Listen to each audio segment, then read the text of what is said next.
Revival requires humility. Para makaangkon kag revival, makasinati ka sa imong kaugalingon og revival, kinahanglan nimong magpaubos.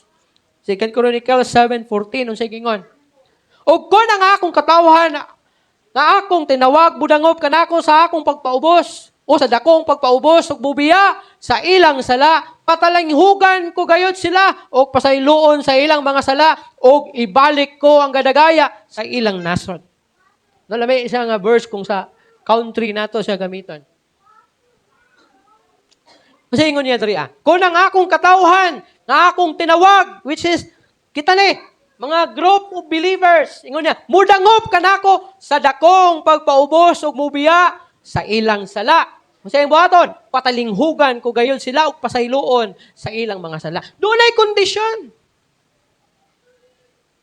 Kinahanglan nimo nga magpaubos sa imong kaugalingon og mubiya ka sa imong sala aron ka patalinghugan sa Ginoo, pamation sa Ginoo. Og kini siya naga pasabot sa pagpaubos sa imong kaugalingon. Dili man ka matabangan kung garbuso ka. For example, nakinahanglan gud ka og tabang kay dinhi mo madaog ang usa ka sako, kinahanglan nimo og ba? Kanang mo alsa kay para mapatong sa imong abaga. Pero kay hambugiro man ka. Kaya ra kayo. Maingon ang tao nga gusto mo tabang sa masigurado ka, Brad, makaya ra nimo. Oh, okay ra, kaya ra, ako ni bahala ni. Karon milakaw ang tao, pag alsa nimo, di man day makaya, bugat day kayo. Garbuso. Kay nagtuo ka nga kusgan jud kay ka.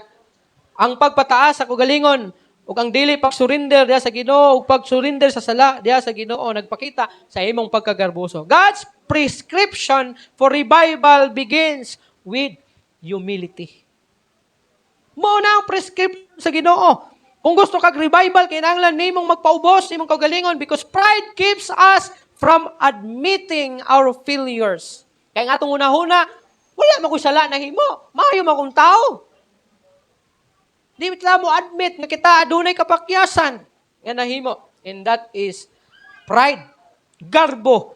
Pride causes us to compare ourselves with others rather than examining ourselves before God. Kini siya parihan ni atong tao nga nag-ampo katong Parisio nga nag-ampo dito sa templo, nagikumpara niya iyang kaugalingon ngadto sa tax collector nga nag-ampo. Ingon niya, Ginoo, ako sa kamaayong tao. Naghatag ko sa akong ikapulo, nagtabang ko sa akong mga kabos. Dili ko parehaan ng tao nga usa ka makasasala. Kanang tax collector nga usa ka makasasala. Pero ningon si Jesus, sa ilahang duha, kinsa iyang gikahimutan? Kadong tao nga makasasala. Kay nga naman, gipaubos niya ang kaugalingon. Gayon sa niya pagpaubos, nagpamukpok siya sa dugan ug dili gani makahangad sa langit ug bingon siya, Ginoo, ako usa ka makasasala. Kaluy ako. Mo na example sa pagpaubos sa imong garbo. Ayaw ikumpara sa uban nga, wala mo ko'y nahimong sala, di ko parehaan ng tarpulano nga grabe ginakadautan. Kung dautan siya, iyahapod to, pasagdi siya. Ang imong kaugalingon, ang ipasusi sa Ginoo, kay ikaw man ug ang Ginoo, imo man ang relasyon sa Ginoo ug ikaw. Ha?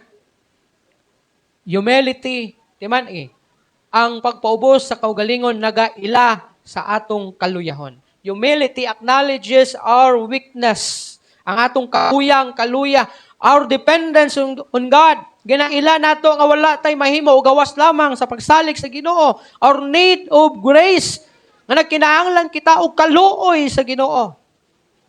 Tanawa ang kanang tubig sa ulan.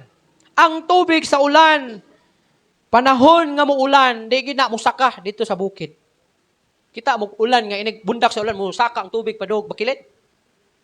Always gina siya munaog ngadto sa patag sa pinakaubos nga bahin. Mao na ang hulagway sa ulan.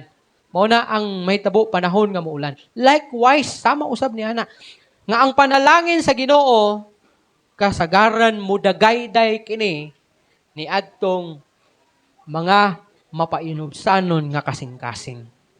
Gusto ka o panalangin nga ang Ginoo may nagtakda? Ha?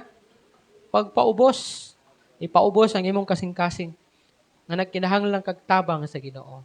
Because God opposes the proud but gives grace to the humble. Suko ang Ginoo sa mga garbuso, apan kaluy-an niya ang mga mapaubsanon. Liman-an ginato na siya.